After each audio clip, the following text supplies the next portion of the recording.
A couple quick notes about the algebraic properties of matrix vector multiplication. You would hope that it would distribute, and we'll see it does, and you would hope that it associates with scalar multiplication, and we'll see that it does.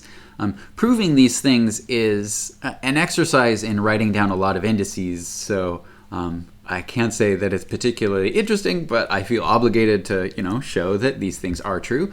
So first, let's check that the matrix vector product distributes over vector addition. So what we need to do is compare a matrix A times a sum of two vectors, compare that with a matrix A times each vector individually, and then adding them afterwards. So here the matrix is distributing over a vector sum.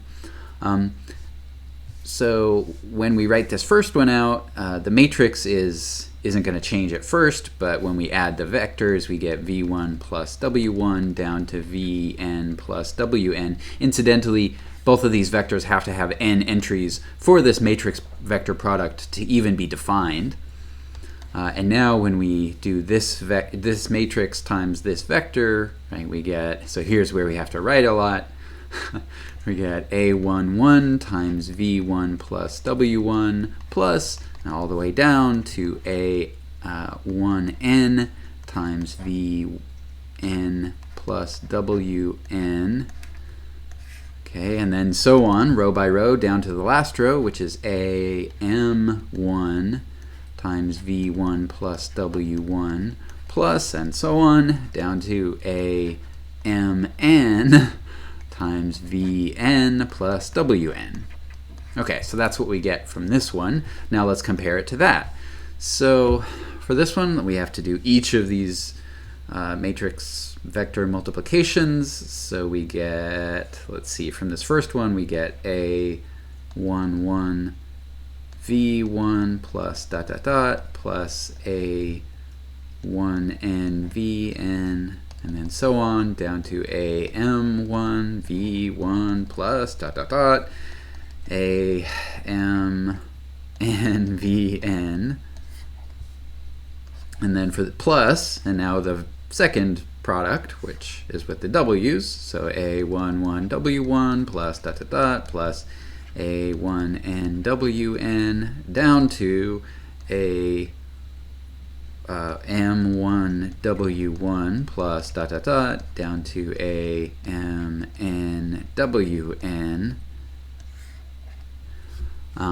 And then when you add these two, of course, you just add corresponding entries, but if you multiply out the first row here, you can see you're going to get the sum of the two first rows here, and then so on down to the last row. So these are actually equal.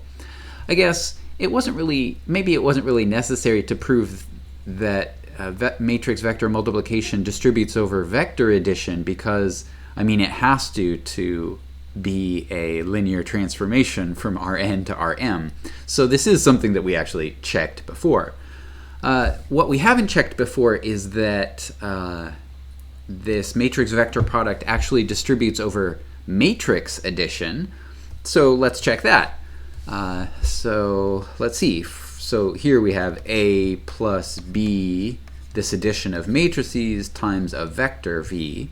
So adding these matrices together, we get A11 plus B11 plus dot dot dot down to not plus, this is a matrix, these are different entries.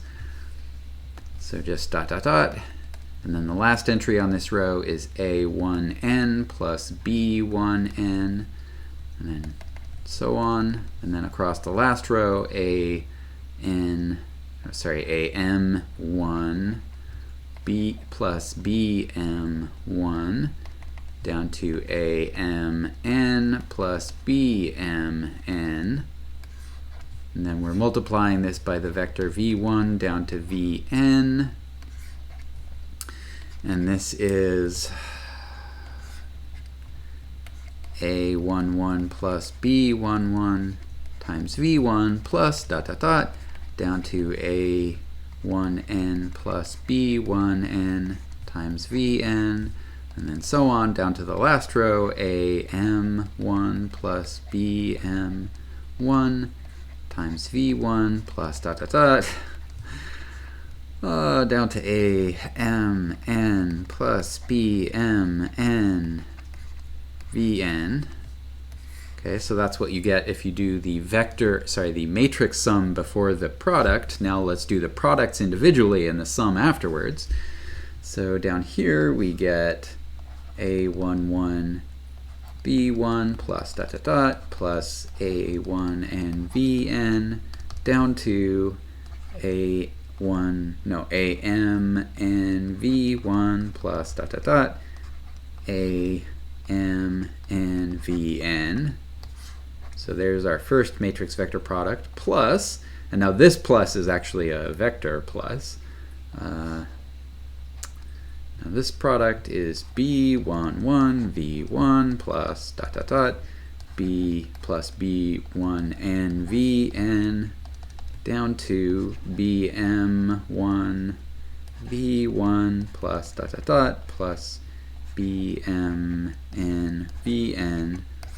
Okay, and if we add these two together, do we get the same thing as that? Well, yeah, if you multiply these out, you get all the VAs times the Vs, which are all showing up right here, plus all the Bs times the Vs, and those are all showing up there. So these things are equal.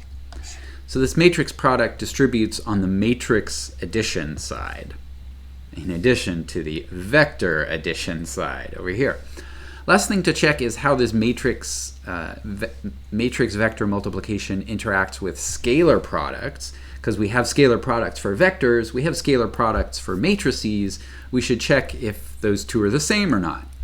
So if we have the scalar product of a vector with a matrix, what does that give us? So the matrix we're leaving alone at first. We'll work out this scalar product of the vector. Of course, that's just r v1 down to r vn.